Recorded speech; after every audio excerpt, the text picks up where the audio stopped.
buenos días a todas y a todos. A nombre de la Dirección General de Desarrollo Político del Gobierno del Estado de México, de la Escuela ODS México, de las organizaciones de la sociedad civil, universidades, docentes, alumnos y público en general, les damos la más cordial de las bienvenidas a esta sesión de la quinta edición de la Escuela ODS México, Encuentro Latinoamericano por la Sostenibilidad. Hoy con una transmisión de alfombra roja y caravanas, en especial por la conmemoración del Día Internacional de la Mujer, con una tercera gran ponencia denominada ODS 5, Acciones para prevenir el feminicidio desde la perspectiva de gobierno y sociedad civil. Les saluda Nati Huerta, miembro activo de la ciudadanía mexiquense. Me da mucho gusto que existan este tipo de políticas de fomento y profesionalización en temas de Agenda 2030 y en el cumplimiento de los ODS, como lo es esta, la Escuela ODS México, que de manera totalmente diferente, nueva e innovadora, capacita semana con semana a las y los integrantes y representantes de las OSC en México y Latinoamérica. Saludo con mucho gusto a quienes nos acompañan esta mañana. Es una mesa llena de mujeres, así que la verdad yo estoy muy orgullosa de que estén aquí. Es Elena Lara Paura, presidenta de GESUMEX AC. Ella es miembro del Observatorio de Participación Política de las Mujeres en el Estado de México, activista social y abogada de mujeres víctimas de violencia de género. Bienvenida. También se encuentra con nosotros María del Carmen Olivares Peña. Ella es coordinadora de Misión Social por México AC, abogada de mujeres víctimas de violencia, certificada en igualdad de género y discriminación. Saludo también con mucho gusto a Alejandra Parra Sapien, presidenta de Apapacho México IAP, docente de Criminología, Derechos Humanos y Epistemología, activista social en prevención de violencia y consejera suplente en el Mecanismo de Protección de Periodistas y Personas Defensoras de Derechos Humanos en el Estado de México. Bienvenidas. Y por supuesto a nuestros ponentes del día de hoy, quienes nos van a poner en contexto sobre la mesa que les traemos este día, estimada maestra Mayra Grisel Ángel Sánchez, directora general del Observatorio para la Gobernanza, para el Desarrollo Comunitario y Ciudadanía de las Mujeres en México. Bienvenida.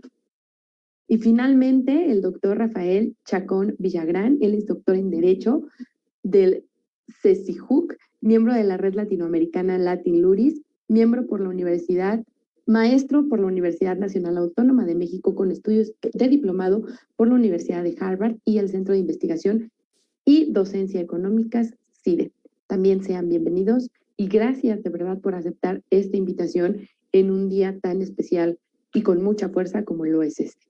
De igual forma, todas las que nos sintonizan a través de las redes sociales y plataformas digitales, sean completamente bienvenidos. Gracias por permitirnos entrar una vez más a sus hogares, a su oficina. Para dar comienzo, vamos a escuchar el contexto en esta mesa que nos traen y vamos a escuchar al doctor Chacón y a la maestra Mayra. Ellos nos van a dar un contexto sobre lo que va a ocurrir en esta mesa y nuestra exposición de motivos. Posteriormente, les comparto que tendremos 2 rondas de 6 minutos con la intervención de nuestras panelistas invitadas, así que vayan dejando todas sus preguntas, compartan esta mesa porque es de suma importancia que todos y todas estemos involucradas en informarnos acerca de temas relevantes en torno a la mujer. Pues adelante, maestro, adelante, doctor, y adelante, maestra. Los dejo, la mesa es toda suya. Muchas gracias, maestra Nati Huerta, siempre tan amable. Agradezco la invitación de la Escuela ODS en su quinta edición, celebro esto, y del director de Participación Social, mi amigo el maestro Mario Quesada, además de el director Pepe Osuna. Para mí es un honor compartir este espacio con especialistas en materia de género que previamente fueron presentadas. Por cuestión de tiempo, me iré al punto. Hoy el mensaje debe ser claro y contundente. Es inaceptable la violencia contra la mujer en todos sus tipos y modalidades. La verdadera pandemia, como dice la doctora Marcela Lagarde, es el feminicidio o femicidio. El objetivo 5 nos dice que es la igualdad de género y empoderamiento de la mujer. Hablamos del objetivo 5. Nuestra Agenda 2030, como sabemos, se entrega de 17 objetivos, 169 metas. La igualdad de género no solo es un derecho fundamental, sino que es uno de los fundamentos esenciales para construir un mundo pacífico, próspero y sostenible. Sin más preámbulo, hoy hablaremos de una obra que realizamos en conjunto la maestra Mayra Ángel Sánchez y un servidor, que se denomina México en alerta de violencia de género, donde hacemos un análisis exhaustivo de tratados internacionales, la Constitución Política de los Estados Unidos Mexicanos, una constitución que, como ustedes saben, tiene más de 100 años y con más de 500 reformas, dirá el doctor Eduardo Ferrer MacGregor, que es la misma, pero es otra, después de tantas reformas que ha sufrido al respecto. Y bueno, hacemos todo este marco jurídico desde la perspectiva de género. Igualmente desarrollamos en nuestra obra temas como sororidad, masculinidades positivas, políticas públicas con perspectiva de género y las sentencias de la Corte Interamericana de Derechos Humanos contra el Estado mexicano. No podríamos hablar en este Día Internacional de la Mujer sin antes hacer una breve anotación sobre la sentencia Campo Algodonero. Es el parteaguas. Toda persona que esté interesada en los temas de géneros, abogados, sociedad civil, colectivos, sociedad en general, estudiantes de derecho, deben conocer la sentencia Campo Algodonero. Aunque es una sentencia que tiene desde el 2009, tiene varias aristas que no se han explicado o comentado o no se han difundido, como es cómo se puede aplicar en la actualidad la sentencia Campo Algodonero, si son vinculantes las sentencias de otros países, y bueno, de eso brevemente hablaremos. Entonces, como yo les decía, la sentencia Caso González y otras contra México, conocida como Campo Algodonero, que es una sentencia del 16 de noviembre de 2009, ¿por qué es importante conocer la sentencia Campo Algodonero? Sería la primera pregunta. Bueno, les daré unos datos para nuestros amigos que nos están viendo en redes sociales. Recapitular brevemente qué es la sentencia Campo Algodonero. Bueno, esta sentencia se responsabiliza al Estado mexicano. Se integró de los casos de 3 víctimas. La primera, Claudia Ivette González, de 20 años de edad, la cual llegó 2 minutos tarde a la maquiladora en que trabajaba. Esmeralda Herrera Monreal, 15 años de edad, trabajaba como empleada doméstica, desapareció después de salir de su casa, en la cual laboraba. Y Laura Benelice Ramos, de 17 años de edad, 5º semestre de la preparatoria. Lo último que se supo es que hubo una llamada con una de sus amigas que iba a asistir a una fiesta. Todas ellas, desafortunadamente, fueron encontradas muertas con graves agresiones físicas y sexuales en un campo algodonero. Por eso se llama así la sentencia. El segundo punto importante es que los representantes de las víctimas fueron varias organizaciones. Por eso son tan importantes estas conferencias que hace la Dirección de Participación Social y de Desarrollo Político. Las hace la Asociación Nacional de Abogados Democráticos, el Comité de América Latina y el Caribe para la Defensa de Derechos de la Mujer, Red Ciudadana de No Violencia y por la Dignidad Humana y Centro para el Desarrollo Integral de la Mujer. Tuve la oportunidad de asistir 2 veces a la Corte Interamericana de Derechos Humanos y platicar con el presidente, que en su caso era mexicano, el doctor Eduardo Ferrer MacGregor. Antes era vicepresidente. Recordemos que México ha tenido una participación histórica en la Corte Interamericana de Derechos Humanos, la cual se encuentra en Costa Rica.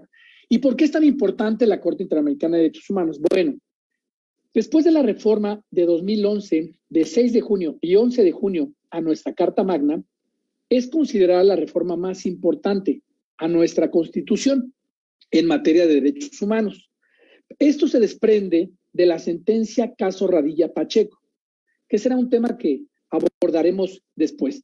El día de hoy nos toca hablar de esta sentencia Campo Algodonero, y después de que hace esta reforma de esta Constitución, establece que debemos respetar los tratados internacionales, donde México sea parte. Ese es el primer punto. Entonces, si la Constitución nos obliga a conocer los tratados internacionales, que son más de 180 que ha suscrito México, además es obligatorio ex oficio para los jueces y para los ministerios públicos. Situación que en la actualidad muchas veces no conocen los juzgadores. Pero nosotros tenemos que tener ese conocimiento para poder aplicarlo. Bueno, el tercer punto. La Corte determinó que se violaron, en este caso de las 3 mujeres que se encontraron en Campo Algodonero, los derechos a la vida, integridad personal, libertad personal, acceso a la justicia y protección judicial, el deber de no discriminación y los derechos del niño, establecidos en la Convención Americana, así como las obligaciones contempladas en el artículo 7 de la Convención Belén do Pará. Bueno, ¿por qué nos habla de los derechos del niño? Porque recordemos que dentro de las 3 víctimas, una de ellas es menor de edad, Laura Berenice Ramos. Cuarto punto, también la Corte estableció sancionar a los responsables materiales e intelectuales de la privación de la vida de las víctimas, funcionarios involucrados, hacer que las investigaciones y procesos judiciales sean expeditos, elaborar protocolos y manuales que cumplan con la sentencia, publicar los puntos resolutivos en el Diario Oficial de la Federación y un diario de circulación en el estado de Chihuahua, realizar un acto público de reconocimiento de responsabilidad internacional y levantar un monumento en memoria de las víctimas de homicidio. Si posteriormente quieren ahondar en la sentencia Campo Algodonero, la pueden encontrar en la página de la Corte Interamericana y ahí encontrarán también el memorial, ese monumento que se levantó en 2 ocasiones.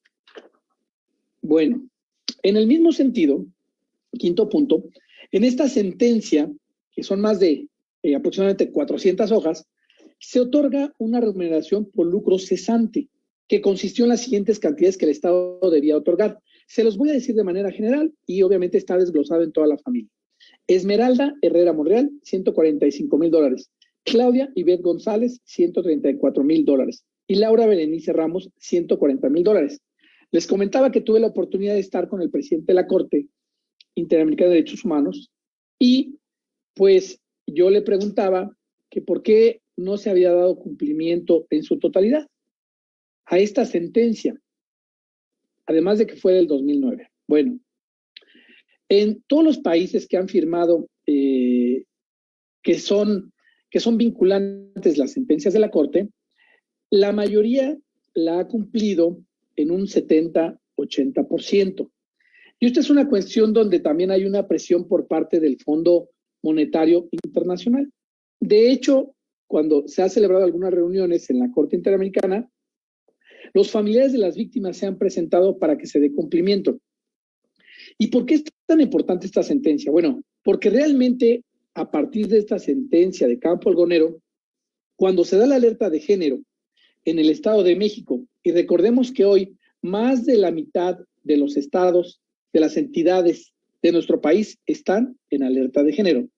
Desde mi punto de vista, particular punto de vista, todo el país debería de estar en alerta de género para generar mecanismos que tengan por misión atender esta alerta, mecanismos institucionales. Y si bien es cierto, después de la sentencia Campo Algodonero, de ahí se derivaron todos los protocolos, manuales. Además, también es necesario conocer el protocolo de Estambul para conocer los daños psicológicos. Entonces, no podemos hablar de alerta de género, de desaparición de personas, si no conocemos la sentencia Campo Algodonero. 3 minutos. De ahí parte. Sí. Y entonces, quiero decirles que además de ser la base de la sentencia Campo Algodonero, debemos ir más allá. Es decir, si bien es cierto los jueces deben conocer ex oficio los tratados internacionales, la Convención Belén do Pará, el Protocolo de Estambul, también los que defendemos los derechos de las mujeres, instituciones municipales, colectivos, asociaciones civiles, abogados, consultorías y estudiosos del tema de género. Eduardo Couture decía, el derecho se transforma constantemente. Si no sigues sus pasos, serás cada día un poco menos abogado. Yo considero que todas las personas interesadas en el tema de género deben conocer las sentencias de la Corte Interamericana de Derechos Humanos. Ahora un punto más importante, no solamente las que el Estado mexicano sea parte, ahí viene lo más interesante. Es importante analizar exhaustivamente el artículo 1 constitucional. En los Estados Unidos mexicanos todas las personas gozarán de los derechos humanos reconocidos en esta Constitución y los tratados internacionales de los que el Estado mexicano sea parte, así como las garantías para su protección, cuyo ejercicio no podrá restringirse ni suspenderse, salvo en los casos y bajo condiciones que esta Constitución establece. Las normas relativas a los derechos humanos se interpretará de acuerdo con esta Constitución y con los tratados internacionales de la materia, favoreciendo en todo tiempo a las personas la protección más amplia, lo que se llama el principio pro persona, el derecho de los derechos humanos o principio pro mine.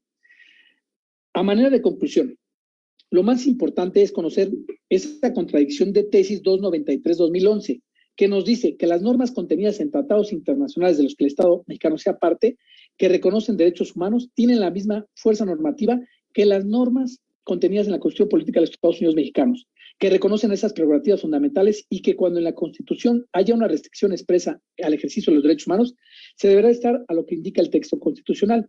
La jurisprudencia de la Corte Interamericana es vinculante para los operadores jurídicos mexicanos, es decir, todas las sentencias, además al Estado mexicano, las de sentencias de otros países, también en materia de género, nosotros las podemos hacer vinculantes a través de este fundamento del primero constitucional de la contradicción de tesis 293-2011.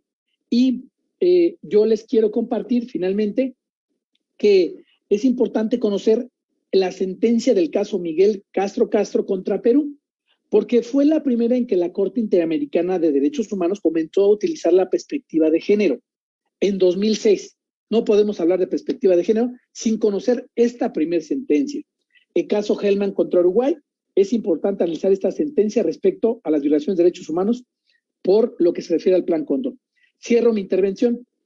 El feminicidio es una ínfima parte visible de la violencia contra niñas y mujeres. Sucede como culminación de una situación caracterizada por la violación reiterada y sistemática de los derechos humanos de las mujeres. Por su atención, muchas gracias. Muchísimas gracias, doctor. Ahora les damos el uso de la palabra a la maestra Mayra. Adelante. Muchísimas gracias. Pues les agradecemos la invitación a ti, Nati, a todas las personas que integran esta gran institución, la Dirección General de Desarrollo Político, y pues a todas las personas que en este momento nos están viendo. Una vez que el doctor Rafael Chacón y su servidora comenzamos a visibilizar estas desigualdades que ya venían atravesando todas las mujeres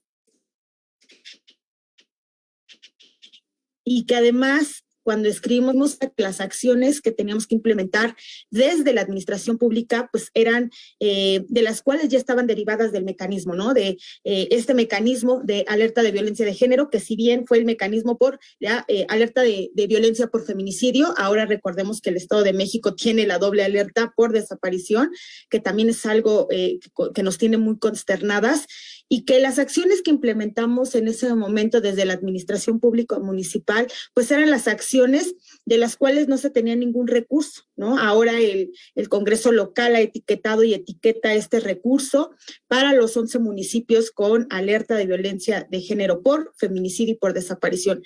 Pero en 2015, una vez que la alerta de violencia de género pues llega a los 11 municipios y de los cuales la mayoría sin recurso empezamos a operar, pues fueron acciones municipales de las cuales se empezaron a implementar en esta participación y poder incidir también en la comunidad. Posterior a ello y ahora desde la sociedad civil nos enfrentamos a otro matiz, ¿no? Que va más allá, porque nos damos cuenta que las instituciones ahora pues sí están un poco más cerradas a la participación social y política con la sociedad civil, con las colectivas o con las mismas mujeres organizadas, y eso es algo de lo cual se debe de hablar. Recordamos también y debemos recordar que el fortalecimiento institucional y la participación política entre las instancias se debe también con la sociedad civil. Y mucha de la sociedad civil, y si me atrevo a decir que la mayoría o casi todas, trabajamos sin recursos, trabajamos sin ningún tipo de apoyo económico y la mayoría trabajamos desde pues lo que nos atrinchera y desde lo que nos corresponde. Sin embargo, la sociedad civil ahora está participando desde otra forma. Ya no estamos en un momento en el cual la sociedad civil se queda callada viendo cómo se está llevando a cabo las acciones que implementan los ayuntamientos, sino ahora participamos desde otra forma. Fíjate que hace un año hicimos un diagnóstico en el cual hicimos preguntas a través de SAIMEX, de la plataforma estatal, a los 11 municipios para solicitar información de los 3 años que han recibido el recurso de la alerta de violencia de género para conocer cuáles habían sido las personas proveedoras, cuáles habían sido la forma en que se etiquetó y se gastó el recurso. Y es una lástima las contestaciones que nos dieron a través de la plataforma. Nos tuvimos que ir al INAI para poder tener asesoría y acompañamiento para solicitar toda esta información. Y a pesar de las capacitaciones, Mexiro, también una asociación civil que está en contra de la corrupción, empezamos a trabajar. Y este diagnóstico que realizamos en los 11 municipios, pues debo de decir que la sociedad civil ha estado participando e incidiendo mucho. Y es algo muy importante también decir, la sociedad civil está trabajando en nuevas formas de organización. Algo muy positivo son las redes de mujeres que están acompañando a otras mujeres y que se debe de hablar desde esta perspectiva. Las mujeres que se capacitan en temas de género, derechos humanos, los derechos básicos de las mujeres, son las que están acompañando a otras mujeres en las comunidades. Cuando fue el tema de la pandemia, sabemos que las instituciones cerraron y hubo muy poca participación y apoyo y acompañamiento a las mujeres que enfrentaban violencias. Sin embargo, dentro de la sociedad, dentro de las comunidades, fueron estas mujeres las que comenzaron esta participación y trabajaron en mecanismos comunitarios desde el feminismo comunitario para poder acompañar a otras mujeres. La visión y la participación de la sociedad civil en estos temas de violencia de género contra las mujeres y niñas es algo muy importante y se debe de retomar, porque no solamente la sociedad civil está trabajando en estos puntos, sino las mismas mujeres que no están políticamente organizadas, que no están estructuralmente organizadas, sino que solamente son mujeres que están acompañando a otras mujeres. Y esto fue algo muy importante porque fíjate que el año pasado la Embajada de Estados Unidos en México nos financió un recurso, ¿no? Nos financió un proyecto que justo hablaba de las mujeres acompañando a otras mujeres en situación de violencia, donde hablábamos de estas 3 mujeres, en este caso que fueron 3, que fue el tema de Lupita, de Ivonne y de Flor, cómo a través de este proceso de la pandemia acompañaban a otras mujeres, vecinas de ellas, que estaban enfrentando esto. De hecho, el caso muy fuerte fue el de Flor, que parte de las amenazas de esta persona agresora tuvo que cambiarse de casa.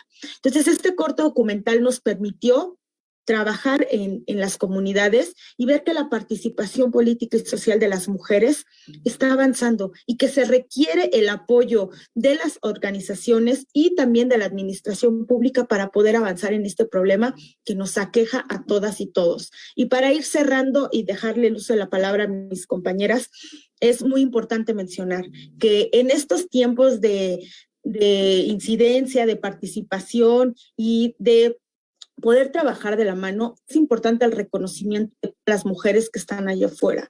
Estos roles de todas estas mujeres que están enfrentando, este feminismo comunitario, esta participación social de todas es lo que interesa y añade a cada una de nosotras. Poder incidir, poder trabajar de la mano es algo muy importante desde la sociedad civil en respecto con las organizaciones y con la administración pública municipal. Si vamos de la mano, podemos trabajar verdaderamente en acciones concretas que no solamente garanticen el trabajo administrativo, sino también en lo social, que es allí donde las mujeres se están enfrentando y lidiando y enfrentamos estas violencias de manera sistematizada en las diferentes comunidades. Muchísimas gracias por su atención. Muchas gracias, maestra Mayra. Quédate con nosotros, no te vayas, por favor. Vamos a seguir comentando respecto a este importante tema. Y bueno, vamos a ceder el uso de la palabra a nuestros panelistas. Cedo el uso de la palabra a Elena Lara, ella es presidenta de GESOMEX. Adelante. Muchísimas gracias. En verdad, fue una delicia poder leer este libro. Muchas gracias, doctor. Muchas gracias, maestra Mayra. En verdad, desde el punto de vista que ustedes lo están tomando, me gustó. ¿Por qué? Porque están exponiendo no solamente la parte legal, están atacando que ven a las mujeres, a todas las mujeres nos ven como vulnerables. Lamentablemente, a veces en diferentes sectores se está viendo nada más a las mujeres de las zonas vulnerables, y creo que vulnerables somos todas las mujeres, en cualquier ámbito y en cualquier lugar en el que estemos. Por eso tenemos estos tipos y las modalidades en las que somos víctimas. También, la verdad, me gustó el que tocaran el tema de palabras androcéntricas, la palabra androcéntrica, los roles, estereotipos, las masculinidades positivas. Yo siempre he dicho que no tenemos unas nuevas masculinidades. Las masculinidades existen ahí, solo que necesitamos hacer algo para reeducar esas masculinidades. Y no solamente a los hombres, también tenemos que reeducarnos a nosotros como mujeres, porque si nosotros no hacemos cambios, pues tenemos que estar enfrentándonos ante una legislación, ante una procuración e impartición de justicia, donde se esté sancionando a la persona que ya fue un agresor y que ya hubo víctimas.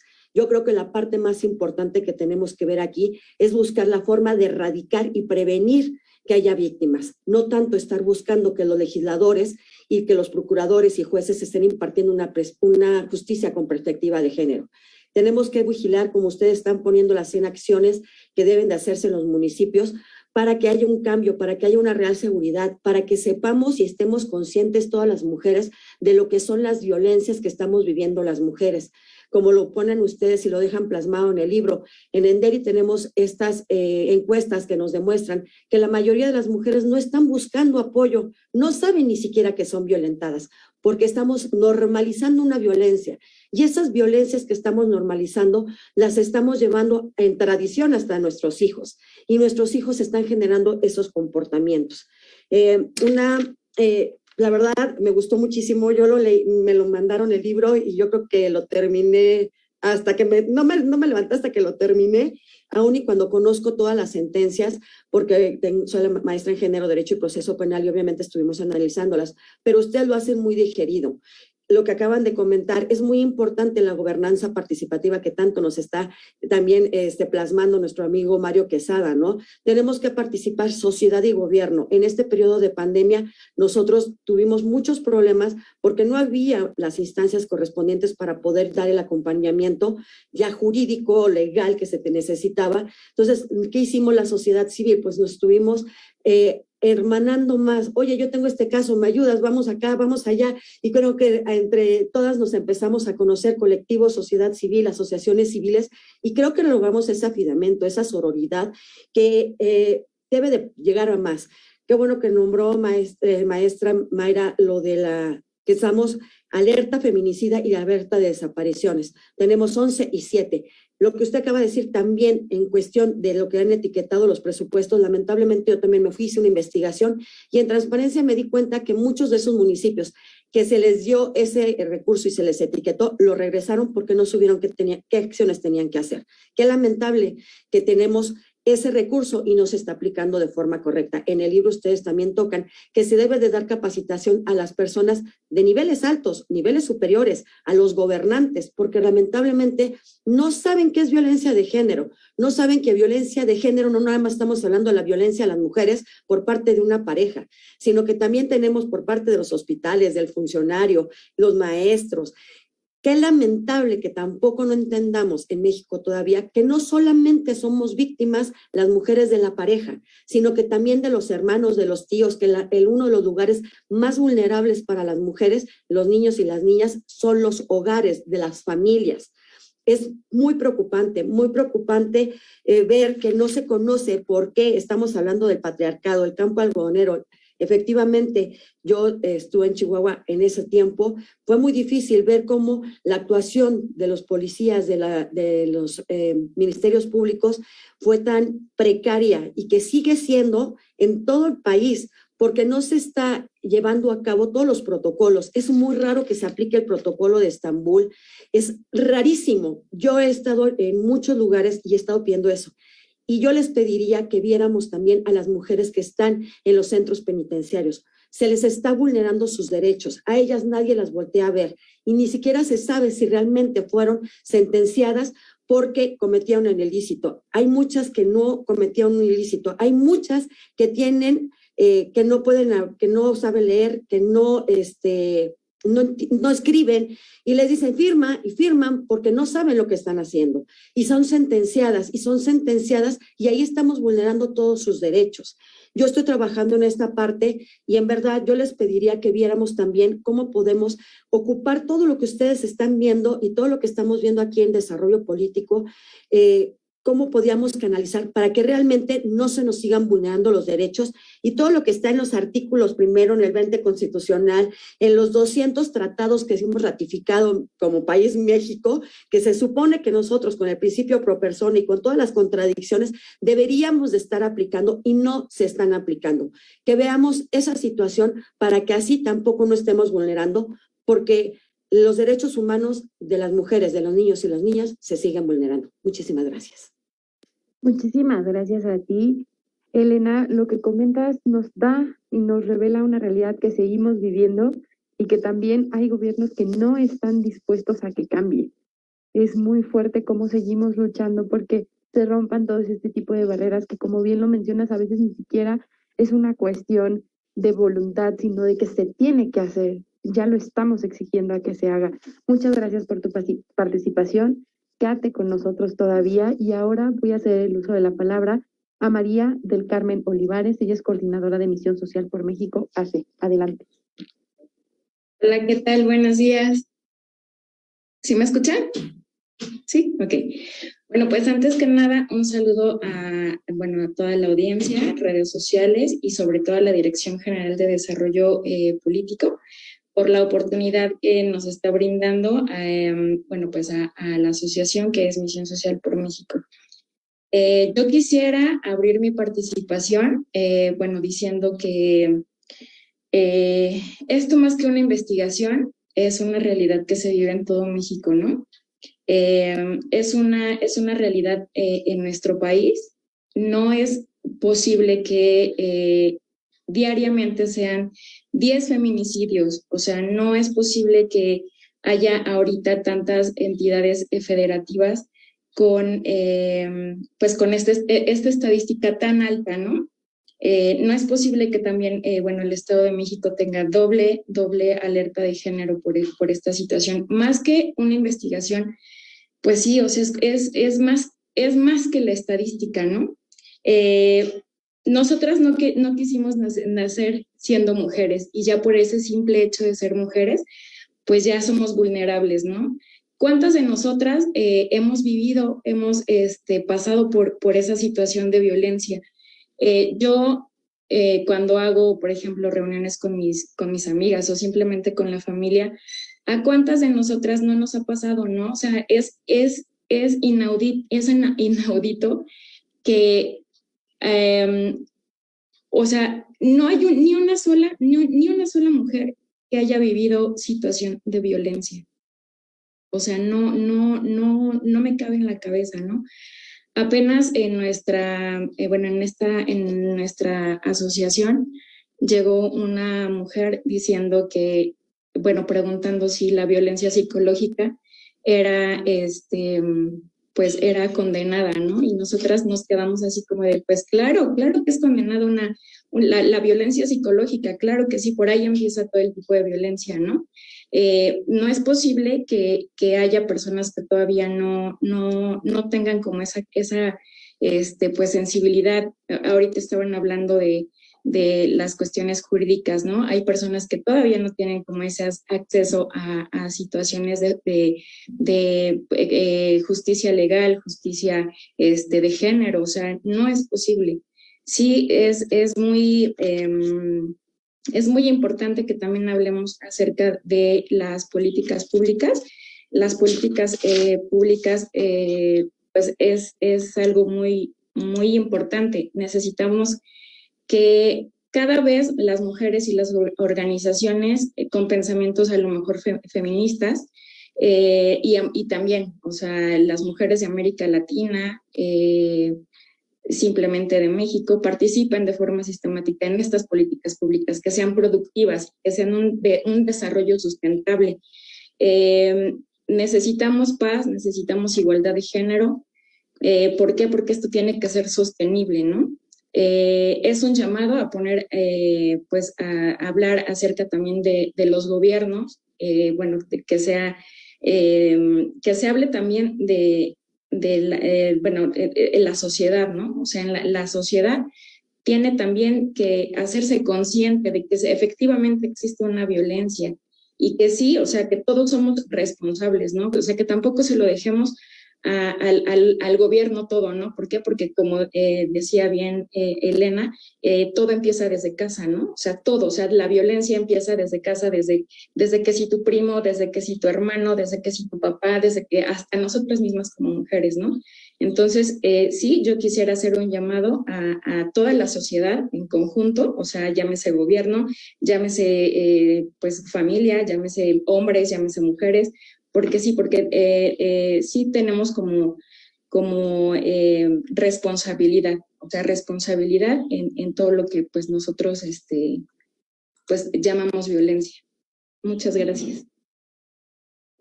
Muchísimas gracias por tu comentario. En efecto, al ser ciudadanos del mundo, como bien lo platicábamos en la sesión pasada de esta escuela ODS, todos tenemos responsabilidad respecto a lo que está pasando. El hecho de integrar una familia no te hace dueño y poseedor de ella como para violentarla. Entonces, sí, tenemos que cuidar mucho el desarrollo integral de nuestros niños y niñas, de nuestra infancia en general, tenerle mucho cuidado a la educación inicial, porque es ahí en donde formamos estos patrones de comportamiento que bien nos estás señalando. Muchísimas gracias por tu participación. Ahora escuchemos la participación de Alejandra Parra Sapien, y es presidenta de Apapacho México, IAP. Hola, muy buenos días. ¿Sí me escuchan bien? ¿Sí? Ok. Bueno, es que este audífono se porta mal de repente. Bueno, vamos a platicar. Mi enfoque obviamente va a ser criminológico. Me gusta muchísimo el derecho, pero bueno, quiero aportar la parte criminológica a esto, ¿sale? Bueno, pues precisamente hablando de las alertas que tenemos en feminicidios y en desapariciones, quiero decirles que Asociación Apapacho México es una asociación que se dedica a la prevención de violencia en niñas, niños y adolescentes. ¿Por qué estamos enfocándonos en niños, niñas y adolescentes? Bueno, precisamente por lo que acaban de comentar ustedes, porque estamos firmemente convencidos de que si vamos a hablar de una política pública, vamos a hablar de una política pública criminológica y no criminal. Una política pública criminal, ¿quién me dice? Ah, bueno, pues más cárceles, más leyes, más documentos. Y una política criminológica, ¿de qué me habla? Bueno, vamos a trabajar desde la prevención. La prevención vamos a trabajar de ella, a lo mejor ya no terciaria, sí vamos a trabajar un poquito de secundaria, pero vamos a hablar de la primaria. ¿Qué quiere decir? Me voy a ir hasta atrás y es precisamente llegando a primarias y a secundarias a hablarles del tema, porque esto, fíjense que sin querer hemos ido hilando las cosas muy padre. Precisamente ocurre algo muy interesante. Cuando se les aplica programa preventivo en las escuelas a los niños de primaria y de secundaria, ellos hay muchas conductas violentas que no identifican como violentas. Ellos creen que un chiquito me expresé mal, que un adolescente de 11 años que tiene acceso a un condón está en edad de tener relaciones sexuales. Y así te contestan el cuestionario. Hay un cuestionario de la doctora Garay Gordóvile, una española, que hizo un cuestionario para medir conductas antisociales, ya no se les puede llamar así, se les tiene que llamar violentas o de riesgo, y es muy interesante. Ellos te dicen que el cutting, que la anorexia, que la bulimia, que el tener relaciones sexuales, que el sexting, que el pack, no son conductas violentas, no las alcanzan a visualizar como conductas violentas, y al no visualizar esto como conductas violentas es donde tenemos el problema más fuerte, precisamente lo que comentaban, no estamos identificándolas. Entonces, nosotros aplicando un programa preventivo, nos acercamos a las escuelas, les hablamos a los pequeños de los tipos de violencia que existen, y es ahí donde les hablamos de la violencia autoinfligida. Le decimos, ¿qué crees? Que violencia no nada más es que tú lesiones o dañes a otra persona. Tú te puedes lesionar y dañar a ti mismo, y esa es violencia autoinfligida. Cutting, anorexia, bulimia, depresión, conductas sexuales de riesgo, consumo de cualquier tipo de droga, incluyendo alcohol y tabaco, son conductas violentas que son hacia ellos mismos. Y que es bien interesante identificarlos como tal, porque cuando tú les hablas de que una conducta violenta es el consumo de alcohol, te dicen, no, miss, está como loca. Si el alcohol es para sociabilizar, aguas. La mayor parte de los delitos, de las conductas violentas ocurridas en contra y entre las personas es cuando la mayor parte de las veces hay una ingesta de alcohol de por medio. Habemos personas violentas de naturaleza, ¿verdad? Pero hay quienes necesitan una ayudadita y esta ayudadita por lo regular, bueno, pues es el consumo de algún tipo de alcohol. Entonces, bueno, en Asociación Apapacho México, nuestro granito de arena es llevar la información. Fíjense que algo muy interesante, el día de ayer estaba dando precisamente una conferencia y antes de empezarla a dar, estaba platicando con dos maestras también, y cuando yo les platicaba lo que yo hacía en las escuelas, me dicen, no, espérame, es que estás mal, ¿ok? Me dicen, es que a las escuelas no vas y les das prevención a todos, no llegas a hablarles en general a todos. Dice, tienes que separarlo. Dice, tienes que separarlo y tienes que separarlo. ¿Por qué? Porque la mujer es la que es la víctima, entonces tienes que llegar a dar la capacitación a los hombres, a los niños. Le dije, no, porque para mí hablar de igualdad, de equidad y de todos estos términos que estamos utilizando tanto, me da precisamente mis herramientas para decir, yo tengo que ir a aplicar un programa preventivo en general y que desde ahí yo pueda empezar a detectar un montón de cosas. El día de ayer yo me enfoco niñas, niños y adolescentes. Soy Comantli, estoy muy metida con cuestiones de la Secretaría de la Mujer, entonces también tengo la visión de cuidar y proteger mujeres, adolescentes y niñas. Pero yo les puedo decir que me he encontrado en las escuelas casos desgarradores de violencia también hacia niños y adolescentes. No vamos más lejos, el día de ayer se comunicaron conmigo, me dijeron, acaba de venir una persona, está haciendo la denuncia en una escuela, un niño lo patearon el día viernes en la cara, llevaba el ojo morado, el día de hoy llegó, traía un problema gastrointestinal muy fuerte. Este niño, ¿qué pasa? Su papá lo golpea para hacerlo vomitar y luego del piso hace que se coma su vómito. He conocido chaparritos que tienen su boquita muy lesionada, muy dañada, y hagan de cuenta que esto se los comento porque estamos teniendo casos de violencia igual en hombres y en mujeres. Les voy a decir aquí dónde viene nuestra sororidad, dónde viene nuestra hermandad, dónde viene nuestra empatía. En que nosotras como mujeres, en muchos de esos casos, somos partícipes, como mamás, como maestras. La mayor parte de los niños violentados que yo encuentro en las escuelas, hombres y mujeres, bueno, la maestra en algún momento dado se da cuenta de lo que está ocurriendo y no hace denuncia. Las directoras se dan cuenta y no hacen denuncia. Poquititos son los casos que llegan a la Procuraduría de Protección a la Niña, Niño y Adolescente. Entonces, una pequeñita que desde muy pequeñita ha sufrido violencia en su escuela, en su casa, en cualquier parte, y se acostumbra a ella, como decíamos, la normaliza, ¿qué va a hacer cuando busque una pareja? Va a hacer su elección de pareja en base precisamente a sus factores que ella trae y a lo que ha conocido y a lo que ha vivido. Por lo tanto, no le va a costar ningún trabajo elegir a la persona que la va a seguir victimizando y que la va a seguir lesionando y que la va a seguir dañando. En las escuelas tenemos un montón de chaparritos que suelen lesionar y dañar a sus compañeritos, el dichoso acoso escolar. Pero ese pequeñito que desde esas edades está teniendo determinados comportamientos, determinadas conductas y no se empiezan a frenar, no se empiezan a parar, ¿qué pasa? No tiene límites. Al no tener límites, cuando llegue a otras edades van a ir incrementando y subiendo de tono sus conductas violentas. Y esto es algo bien importante, y de verdad que cada vez que estoy con organizaciones de la sociedad civil me siento así como que bien respaldada. No están para saberlo ni yo para contarlo, pero hemos pedido como Asociación Apapacho México, hemos tocado muchísimas puertas para recibir algún tipo de apoyo para poder continuar con nuestra labor. Y recordemos que en este momento pues no hay recursos, para pronto, en ningún lado hay recursos. Pero las asociaciones civiles tenemos algo que nos caracteriza, que no nos rendimos. Y no importa si nosotros nos alcanza nada más para pagar nuestra renta y nuestro internet, si tenemos que salir en camión, caminando, a ir a hacer nuestra labor, porque realmente estamos convencidos de que nuestro trabajo es ayudar, apoyar y prevenir en nuestro caso, lo vamos a seguir haciendo. Les voy a repetir, tenemos muchísimos casos muy fuertes de violencia en las escuelas y no lo quiero enfocar directamente nada más a un género, lo quiero enfocar directamente. ¿Por qué? Porque les voy a repetir, detrás de cada caso de violencia hacia una mujer, por desgracia, directa o indirectamente, hay otra mujer.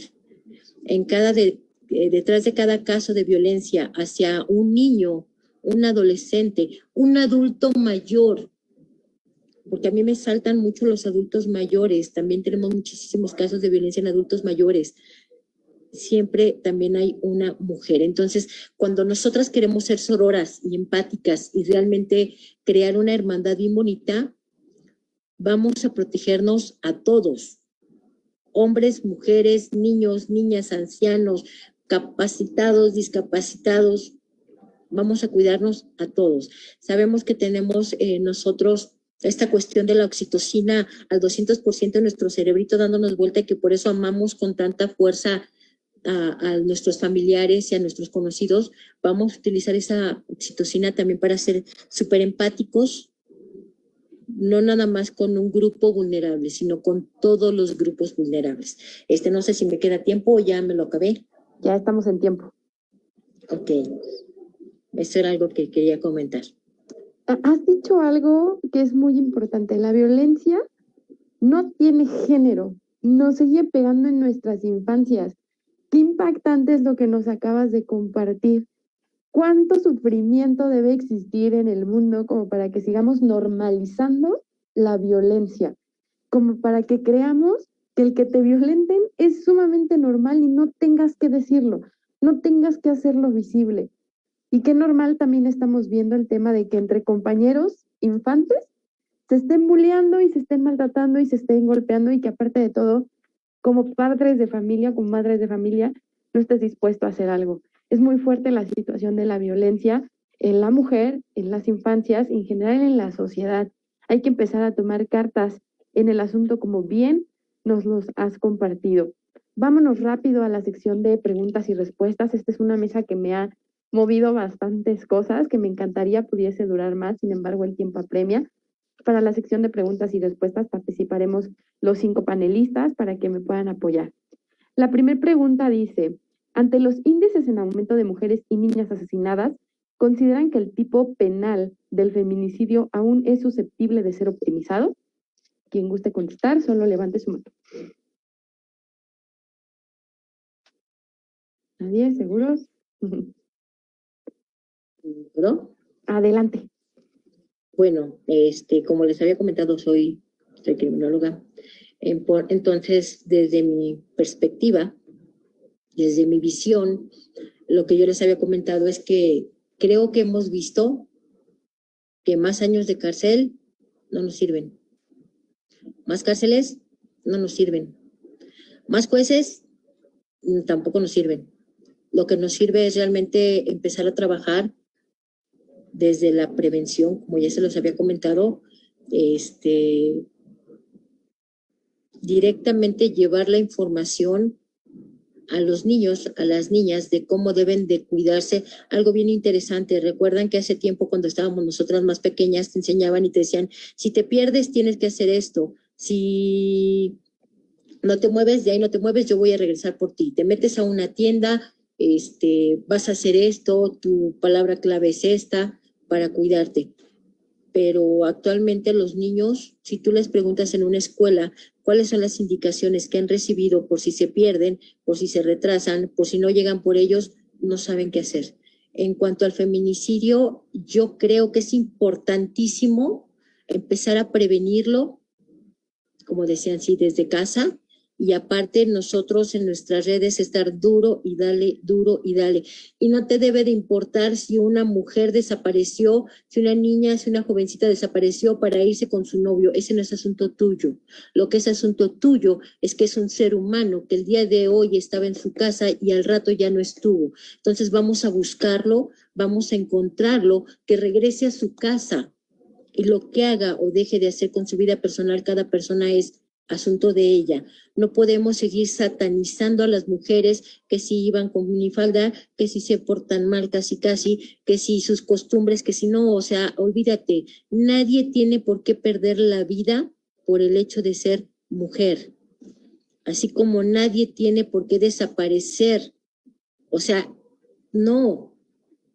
Y ya sabemos que nos trae asoleada la delincuencia organizada con la trata de personas, y estamos hablando de que una pequeñita en un promedio de 8 a 11 años, bueno, también más chiquitas, pero eso no me gusta ni mencionarlo, tiene un costo entre 8 y 20 mil pesos su virginidad. ¿Cuánto me cuesta a mí como delincuencia organizada tener un halcón afuera de una escuela checando a qué horas salen, a qué horas entran, a quién van a recoger, a quién no van a recoger, a qué hora van a recoger? ¿Por qué no se aparecen? Estar cazando a la pequeñita, seguirla, subirla a un carro y llevármela no me costó casi nada. ¿Y cuál es el costo-beneficio que voy a tener al verla como un objeto sexual? De entrada voy a vender unas 2, 3 veces de inicio su virginidad, y después ya la voy a seguir vendiendo, pero ya a lo mejor voy a tener que disminuir ya el costo. Bueno, no a lo mejor, se empieza a disminuir el costo, y si se enferma no importa, porque pues le quitamos los órganos y aquí no ha pasado nada. Vendemos los órganos, si ya no me sirve para eso, si ya tiene una enfermedad de transmisión sexual, la cual, entonces es impresionante cómo cada parte de nuestro ser tiene un precio cuando estamos hablando de delincuencia organizada. Entonces, si una persona desaparece porque en un momento dado se fue con el novio, no nos debe de importar que vaya con el novio y que haga de su vida lo que quiera. Lo que importa es que aparezca. Entonces, este es un punto bien fuerte y bien importante, que trabajemos con la prevención, darle información antes de que ocurra. Y en este sentido, muchísimas gracias, y en este sentido de trabajar con la prevención, la siguiente pregunta es para el doctor Rafael. Dice, el hostigamiento y el acoso sexual que algunos hombres normalizan podría llegar a ser detonante para que determine en un feminicidio, es decir, para que esto concluya en un feminicidio. Sí hay precedentes. Finalmente, la doctora Marcela Lagarde, después de que el nombre era femicidio y ella es la que realmente le da el nombre de feminicidio, habla en su obra, que es su tesis doctoral, que todos estos actos de violencia pueden ser precedentes para llegar al feminicidio. En ese sentido, me gustaría que nos compartieran dónde podemos encontrar el material que nos han expuesto el día de hoy, pues para que más personas también tengan acceso a él, lo consulten, lo lean, puedan ser más conscientes del tema que estamos tratando este día. Bueno, el libro está en el sótano, ahí está en la librería del sótano, y también está por internet, lo pueden encontrar. Realmente es una investigación que, en conjunto con la maestra Mayra, tiene un aparato crítico muy robusto de más de 200 obras, y obras obviamente actualizadas desde la doctora Marcela Lagarde a otras feministas de otros países, la Convención Americana de Derechos Humanos, la declaración, la Convención Belén do Pará, los tratados internacionales, sentencias, y creo que el aparato crítico es muy importante y en la misma obra está. ¿Nos recuerda, por favor, el nombre del libro? México en alerta de género. Excelente, pues ahí está para que lo puedan buscar. México en alerta de género. Búsquenlo, léanlo, compártanlo también entre sus amigos y sus familiares para que este tema siga tomando esta vitalidad y esta fuerza que requiere. Vámonos rápido a conclusiones. Voy a empezar con la maestra Mayra. Conclusiones respecto al tema. Claro, bueno, como conclusión, debemos de trabajar en conjunto, sociedad civil, administración pública, los 3 órdenes de gobierno. Es muy importante poder trabajar de la mano y participar para poder lograr y crear acciones que permitan coadyuvar desde lo comunitario hasta lo institucional. Si creemos o consideramos que solamente el aparato gubernamental va a poder crear estas condiciones y garantizar que todas las mujeres o salvaguardar la dignidad de todas las mujeres, pues es un gran error. el incidir con la sociedad civil es necesario. La sociedad civil es la que todos los días se está enfrentando sin ningún recurso, sin ningún apoyo y exponiéndose a veces ante las personas agresoras, ayudando a otras personas. Si realmente queremos trabajar en la construcción de la paz, como lo diría también Marcela Lagarde, tenemos que empezar a trabajar en conjunto, no en bandos separados, porque estamos en el mismo bando. La paz para todas y todos. Muchas gracias. Muchísimas gracias, maestra. Vamos con conclusiones. Elena. Muchísimas gracias. ¿Qué conclusión podríamos llegar? Hay que generar cambios de conciencia. Dejemos de normalizar las violencias. Dejemos de compartir violencia. Hagamos contenidos que realmente nos den enfoques positivos, que nos lleven a tener unos valores, ¿sí? No podemos echarle la culpa a la sociedad en general. Tenemos que ver por nosotros, por hacer un cambio en nuestro metro cuadrado, por participar nosotros en generar ese cambio social y estar generando estas estructuras y estas alianzas entre la sociedad, entre el gobierno, entre todos los actores políticos. Evitar que los derechos humanos se sigan violentando y se sigan generando leyes y se sigan generando modificaciones a los códigos de procedimientos penales y a la Constitución Política de los Estados Unidos Mexicanos, como el procedimiento abreviado, que más que defender los derechos están propiciando que todos digan, sí, soy la persona que hizo las cosas, a veces sin tener la culpa o siendo culpables, simplemente para poner una reducción de penas. Tenemos que evitar, ante todo, ser víctimas. ¿Y cómo lo vamos a evitar? Siendo conscientes de lo que estamos viviendo. Y eso, la única forma que lo vamos a hacer es cuando hagamos una introspectiva de nosotros como seres humanos y sepamos qué es lo que no nos gusta, qué es lo que está pasando a nuestro alrededor y podamos buscar a una persona que realmente nos vaya a apoyar y podamos encontrar esa solución a toda la problemática que tenemos. Porque los problemas que tenemos a nuestro alrededor, si yo tengo problemas en mi casa y veo que mi papá le pega a mi mamá y todo, yo me voy con el novio que también me golpea y luego me voy con la amiga que me dice que si no permito esto, lo único que estoy generando es estarme encerrando en situaciones donde vivo pura violencia y por aceptación, por estar en el grupo de los sociales, estamos también permitiendo muchas cosas. Creo que ya es el momento de que todos nos unamos y realmente veamos, si están robando a alguien, actuar en consecuencia, porque ya lo que hacemos es no nos metemos.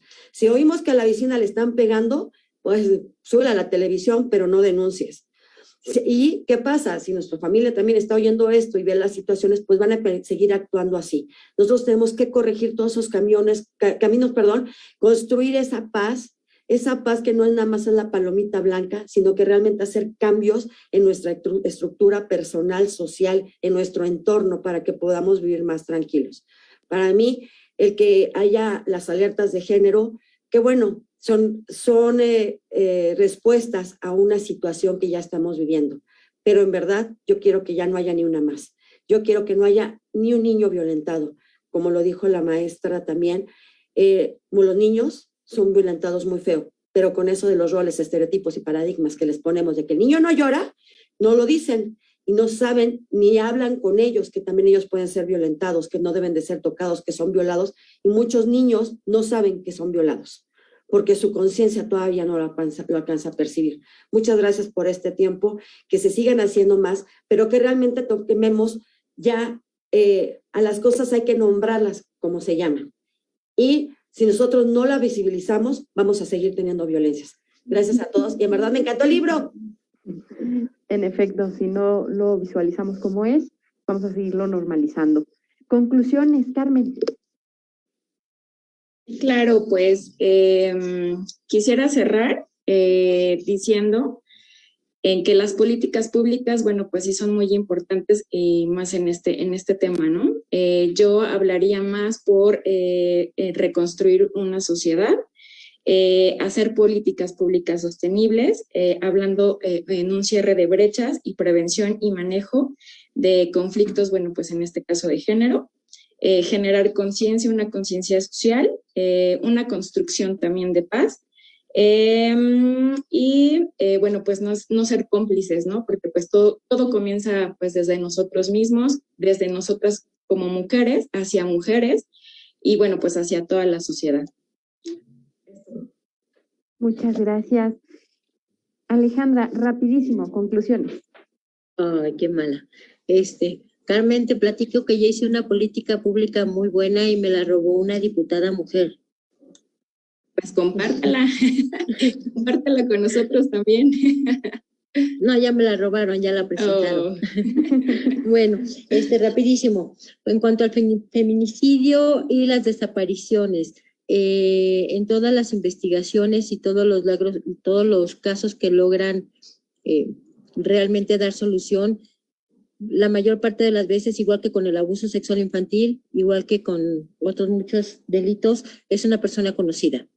Entonces vamos a enseñar a nuestros niños a tener cuidado con las personas conocidas, no ceder toda la confianza a las personas conocidas. Personas conocidas se refiere uno también a vecinos, al novio de la hermana, al novio del hermano, lo que sea. Vamos a tener cuidado con ese aspecto. Nada más aquí era un punto que se me hizo interesante comentar. Vamos a tener cuidado con las personas conocidas, que ahí es donde se presenta. Y en feminicidios, bueno, pues ya sabemos que es un nivel muy elevado en el que es la pareja. Entonces, cuando hablo con las niñas y las adolescentes, les digo la importancia de hacer una elección de pareja, que en algunas ocasiones lo haces como una forma de autovictimización, una forma de autoflagelación, una forma de autolesionarte. ¿Por qué? Porque vas a elegir a la persona a la cual te va a continuar victimizando. Este es un proceso que vas a hacer a nivel inconsciente, subconsciente, pero que a lo mejor sería muy interesante trabajarlo con las niñas para que lo lleven a nivel consciente y hagan una elección de pareja consciente y no buscar su propio victimario. Era lo que les quería comentar. Ya. Muchísimas gracias, que me ha encantado cómo han hablado todas y todos, para que no se escuche discriminativo, si no me van a decir que lo estoy dejando fuera, pero no. Todos y todas sumamos en este tema, no hay que ser discriminativos. Recuerden, somos miembros de una sociedad, hay que ser parte, no vamos en bandos distintos, vamos por la búsqueda de la paz, que eso es lo importante. Y por último, doctor Rafael, cerramos con comentarios. Sí, de verdad celebro todo este foro, me encantó compartir este panel y siempre aprendes cosas nuevas. Y creo que hay una frase que describe todo lo que hemos comentado. Dice que existen pocas armas en el mundo tan poderosas como una niña con un libro en la mano. De Malala, Premio Nobel de la Paz 2014. Creo que pues ahí está, ¿no? Es la cultura, lo dijeron, cultura de legalidad, cultura de prevención social del delito, cultura de derechos humanos, cultura. Y cultura es todo lo que aprendemos, creamos y reproducimos. Gracias. Muchísimas gracias a todas y a todos. Recuerden que juntas y juntos somos más fuertes. Este día hagamos acciones que trasciendan, y no solo que trasciendan hoy, sino que trasciendan mañana y los 365 días del año. Muchísimas gracias por acompañarnos en esta mesa en torno a la 5ª edición de la Escuela ODS. Nos vemos el día viernes con una sesión más de esta escuela. Muchísimas gracias y hasta pronto.